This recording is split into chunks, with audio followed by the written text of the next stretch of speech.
In 2015, I received a notification about an audition, and this audition was for a show called Montauk. Here are the actual sides from the audition, which at this point, I think it's okay that I show. It's been so long. I was auditioning to play the teenage daughter known as Nancy Wheeler. Listen. What did you and Lucas do? Did the magic trick with my Millennium Falcon when it looked like it was really flying. You mean when you tied it to a string? Now, open. Nancy opens her eyes, her face goes white, and as an actor, when you get scenes like this, your job is to make up whatever it is you're seeing. They're not going to tell you. They want you to use your imagination and act like you're seeing something. Obviously, I didn't get the role. A little over a year later, my sister and I are hanging out one night, and she's telling me about the show that everyone is watching called Stranger Things. And I think we got to like episode 3 or 4 where I was like, oh my gosh, wait, I know these character names. This is Nancy and Mike. That audition I had, and that's Mike, the little brother, and that's Nancy, who they end up going with. And I realized they had changed the name from Montauk to Stranger Things. Flash forward 10 years later to today. I'm 30 years old. I've seen all 4 seasons, probably, I don't even know, I've lost count on the amount of times. And now the Stranger Things season 5 trailer is out. I haven't watched it yet, so I'm going to do a live reaction with you guys. But before I do, I just want to quickly talk about some of my theories and predictions for season 5, then watch the trailer and see if that changes based on what I see in the trailer. I keep thinking about all these things, and I need people to discuss it with, and you are my people. First of all, 11 will fly. 11 is gonna fly. She's basically already kind of flown, you know, when she did her little screaming in season 2 and she like rose up. There's also been a couple different times she's made people float and stuff like that, and she's lifted before, but I think that she is going to full on superhero Superman fly. This has been foreshadowed since the very first season. There's this one little moment in season 1 where 11 looks at Mike's trophies, and she specifically looks at one of the trophies with like the little woman on top with the wings. And it's just such a weird little moment to focus on, because every time they focus on something in this show, it usually comes back in some regard. So it was just a weird little highlight. Multiple times where people, you know, mention Elle flying. Like, I bet that she could make this fly. You can fly. You can move mountains. I believe that. Or even Papa is like, but if you want to stop one, you will need to do more than walk. You will need to do more than run. You will need to fly. And you're not ready. Along those lines, I've also realized that Stranger Things is basically a superhero origin story, which is kind of like, yeah, duh. It really hasn't had that necessarily vibe which way we're used to seeing in like Marvel or DC Comics. The very ending of season 4, when they take that, oh, the music is so good. They take that beautiful Stranger Things, you know, intro music, and then they bring in this beautiful orchestra. But there's this specifically like one part where I was like, oh, that is so superhero.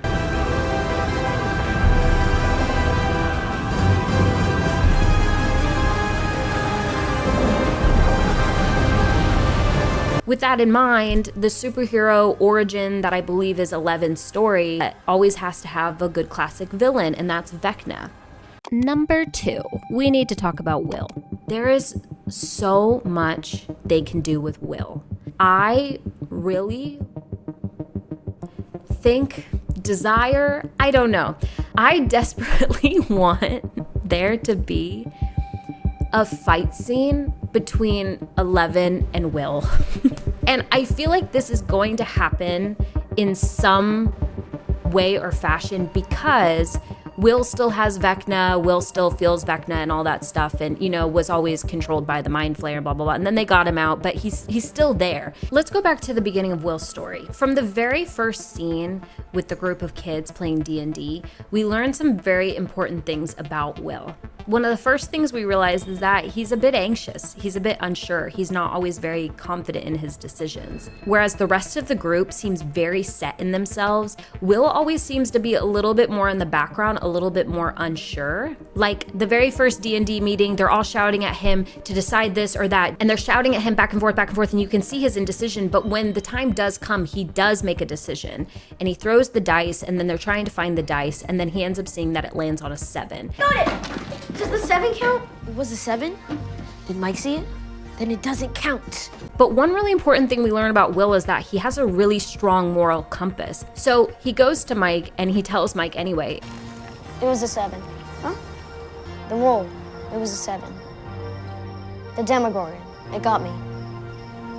It's clear that to Will, integrity is very important. And we even see this later in season 4 when he gets mad at 11 for lying to Mike about having friends and being popular. Why do you keep lying? What? Why do you keep lying to Mike? I don't think Mike's gonna like that you're lying to him. And he doesn't deserve that. And when he finds out, he's gonna be mad. Then, of course, we know season 1, he spends it in the Upside Down. He's traumatized.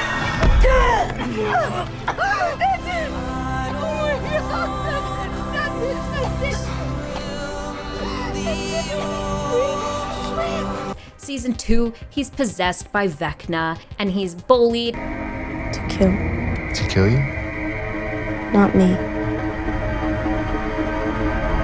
Everyone else. It's so intriguing to me that Vecna doesn't want to kill Will, and as we see later, he uses him to trap others, and I just feel like we're gonna see this again in some way in season 5. I told you.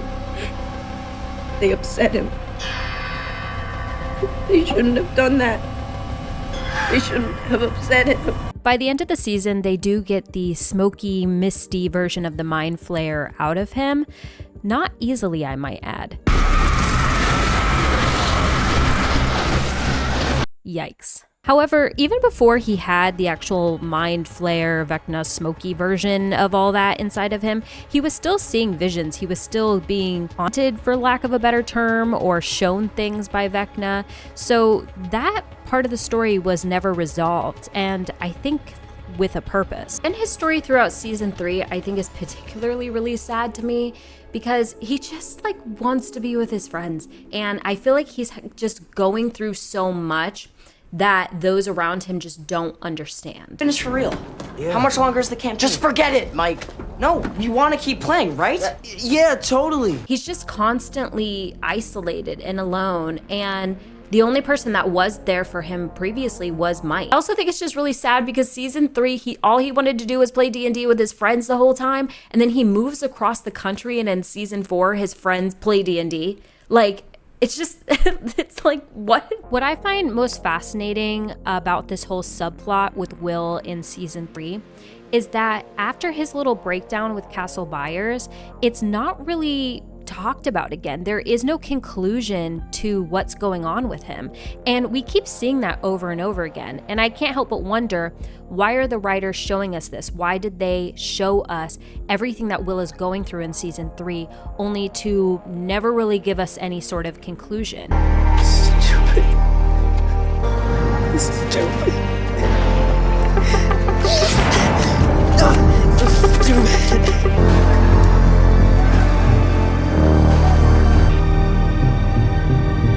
In season 4, we really don't talk about Will's story very much. They don't focus on him very much, which I really think season 5 is going to be his season in a way. Because even the problems they set up for Will, they really didn't give him any resolution. Will's season 4 story is like being there for Elle, being there for Mike, being a third wheel. Dude has been through trauma after trauma, yet a bigger plot point in season 4 is the fact that Mike can't say I love you. And I love you! Which, side note, Mike's character season 4 felt really different to me and like way more boring, and I'm really hoping he comes back to that bold energy that he had in previous seasons. how you doing? What's that? It's nothing. It's just this painting I've been working on. Cool. What's wrong with Angela? He has these conversations with Mike in which he's, encouraging Mike and helping Mike with his relationship with Elle, But then Will is left feeling on the sidelines, feeling forgotten and unseen and unheard, and I think just really hurt. Like there's so much they've set up. With all of this in mind, I think that either Vecna is going to take control of Will in some way in which 11 is going to be forced to have to fight him because Vecna's in control, or I also think there's a possibility that all of this, just like Elle, this is her hero origin story, it could very well be a villain origin story for Will. Either way, I fear that we might lose Will, mainly because of this line from the very first episode. The Demogorgon, it got me. And I know that that was referring to everything in season 1, but it just feels like a poetic way to look back at the show if we do lose him. However, I hope I'm wrong. Now, Will's brother Jonathan does give him that little moment, and I think that's an important moment. I don't want you to forget that I'm here. And I'll always be here. Okay, so we've covered Elle flying, Will's thing. Next, at the very beginning of season 4 in the D&D game, Eddie brings out the character Vecna, which is where obviously we get the name Vecna, just like Demogorgon from. There is one you do not recognize. His skin shriveled. He is not only missing his left arm, but his left eye. Vecna's dead, killed by cats. So it was thought, my friends. So it was thought. But Vecna lives. And when he said that, as I was watching, the first thing that crossed my mind was, whoever this new villain is, they're gonna think they killed him, he's not gonna be dead, and he's gonna be missing an arm. It's just like a literal foreshadowing for the villain that they're fighting. And I think that's true to an extent. Obviously, we saw that they thought they had killed Vecna, but then Will was like, he's not. I can feel him. And he's hurt. He's hurting. But he's still alive. I can still remember what he thinks and how he thinks. And he's not going to stop. Ever. Not until he's taken everything and everyone. So I'm glad that they just gave us the confirmation rather than thinking that the audience is like dumb enough to think that like, oh, he's dead, you know, because, you know. I do wonder if Vecna's missing his big hand, you know, his death hand, or if it's injured or affected in some way. One of the other things that just really stuck out to me in foreshadowing, rewatching the series, thinking about Max, I was watching the first episode of season 4, and Lucas is having this conversation with Max in which he says, It's like you're not even here anymore. It's like you're a ghost or something. The ghost? And I think this comment is really interesting to me. And when I first watched the season, you know, you're just thinking about everything she's going through, and you don't really think about that word ghost. But having rewatched the series a couple times, I just thought it was an interesting highlight. It was an interesting word to use, especially since we see at the end of season 4 that even though 11 heals Max's body or brings her back enough for her body to be alive, which what when 11 goes into her mind, she's not there. So it's like her body's alive, but Max isn't actually in there.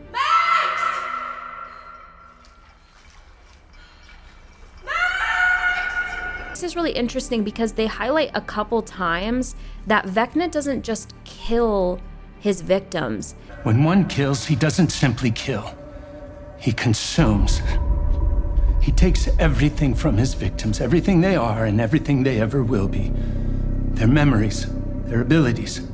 And that was really interesting to me because Vecna, one, killed all the other kids in the lab. So he's like absorbed all of those people's memories and abilities. He also killed Barb, which just makes you wonder how all that's gonna come into play. As well as Vecna himself even says, they were becoming a part of me. They're not gone, 11. They're still with me. In here. like he almost still has them in a way because maybe he has their memories. But with that in mind, it just makes me wonder what's going to happen with Max. Spiritually, like she's spiritually with Vecna. but her body's alive. So if they defeat him, maybe she can go back to her body. I don't know. Now that we're just getting into like some of my questions and such, I also just wonder, like, we can clearly see that Vecna is able to see the future and he's able to show that future because he did to Nancy. Can 11 see the future?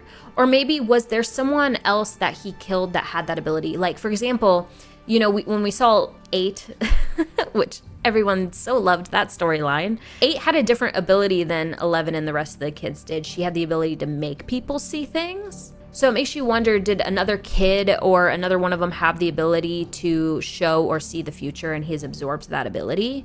And it makes you wonder what other abilities he might have that we're not even aware of yet. Oh wait, that makes sense why he's able to maybe like do the things he does when he cerebros like through and grabs people with trauma and then is able to make them see things. He may have absorbed that power from someone else as well. Man, they can do so much with this because if he can just absorb abilities, like, it's like, dang, it's like Silas. Wasn't it Silas from Heroes? Another question I have is like, what the heck is going on with the Russian experimentation? They had all those demo dogs and they were like growing them or something and they were doing all these experiments, and like, how is that going to come into play? I do know that Nancy, when she was, you know, we didn't see everything she saw. She just explained kind of her high-level view of the future that Vecna showed her.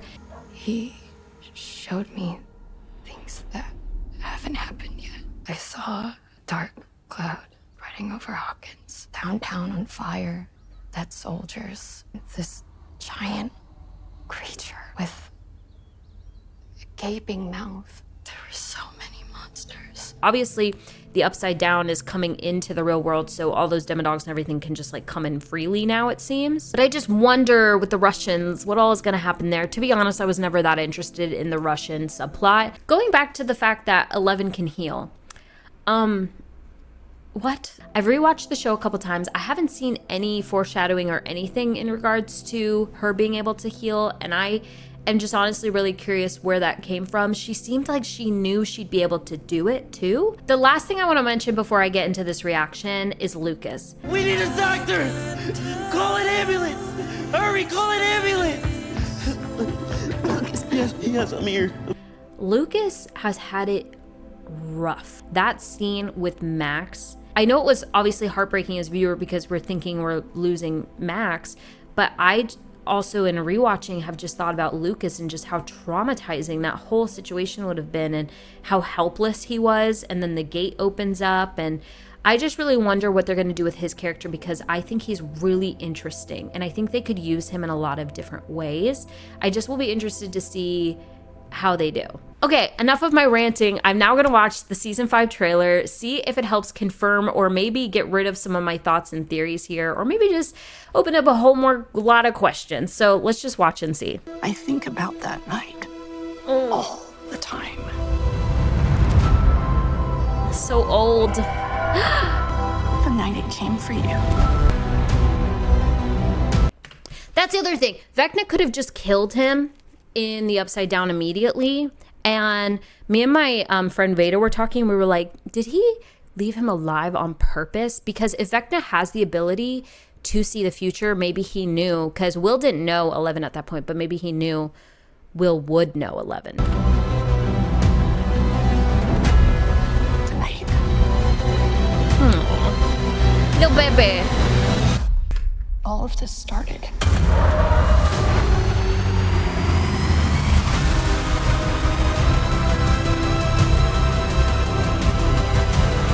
Will, the mind flayer.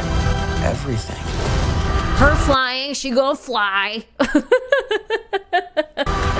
I think it's just confirming my thoughts, actually.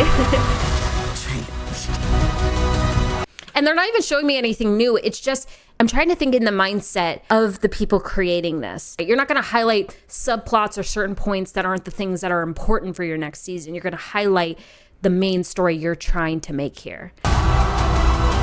Billy. Wait, what'd he say? We failed. We failed. It's like an Infinity War ending, right? And this is kind of our end game. Eddie. But we need to be ready.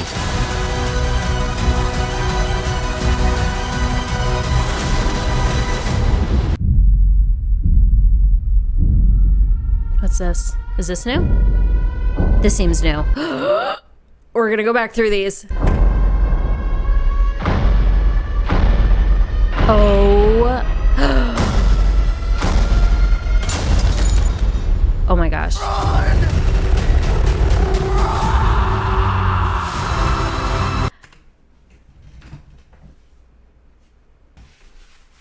I feel like, woo, okay, so hype.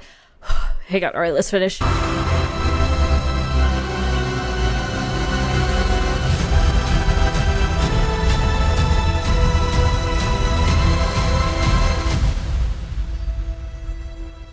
Oh, it's kind of sad, isn't it? Don't want it to end. Woo! All right, let's go back through the parts that they showed us that were new. Okay, so we've got, looks like there's someone standing up there. We're in some area. There's 3 people behind Joyce. No, 4 people behind Joyce, because there's someone else right in between. There's someone here, someone here, someone here, someone here. She's waiting maybe for demo dogs or creatures or something. Because surely she's not going to hit Vecna with an axe. She's just waiting for one of the creatures. Okay. Oh, wow. Holly's getting so old. Oh, man. All the parents are going to, like, see... It's all been such contained to the kids, right? Like, they've been saving the world over and over again. And some adults. But, like, the rest of the families have had no idea this whole time. And now it's going to really impact everybody. It's going to be everybody. Ugh. I feel like she's going to be this way the whole season.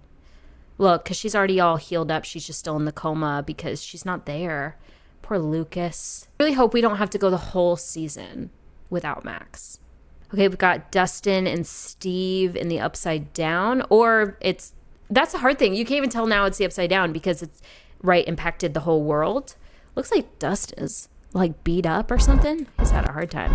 All right, we've got Hopper and Elle. She's screaming. Her nose is bleeding. Oh, we've got like a whole wall here of like upside down goo. This almost looks like maybe it's like a person in there. Okay, we've got Mike and unknown new characters. Oh gosh, please don't kill him. This kid looks so cute. Please don't kill him. Okay. Ooh, sorry. This is we're just hanging out now at this point. I love this shot. The intensity on Mike's face, him like protecting this group of people. That is Mike's character. He's a protector. He is so like, doesn't have any special abilities, but always puts himself on the line for other people. It looks like there's someone dead back here maybe. I love this. And he looks so old. Oh gosh.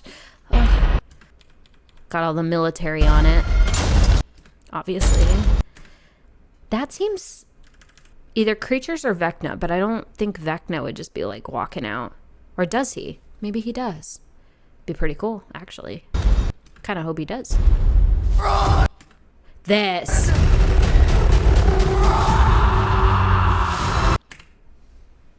Okay, so this reads to me like, I don't know, reads to me like maybe Will gonna get possessed by Vecna. Because that is a very similar shot to when the Mind Flayer took over him as a little kid. I love it. Why is it so far away? Why?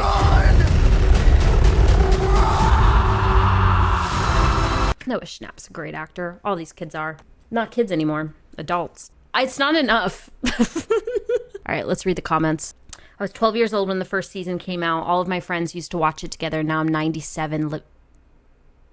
Watching all actors go from kids to adults feels like we're watching Harry Potter all over again. I agree. It's very similar. The entire series of Stranger Things began and will end before GTA 6. Oh, they think he's going to die there. Oh, he's going to sacrifice himself. He's going to sacrifice himself. Oh, we might lose him. Maybe that's... Oh. All right, well, I hope you guys enjoyed this video. If you did and you want to see more videos like this, let me know in the comments. And that's all because it's over. Bye.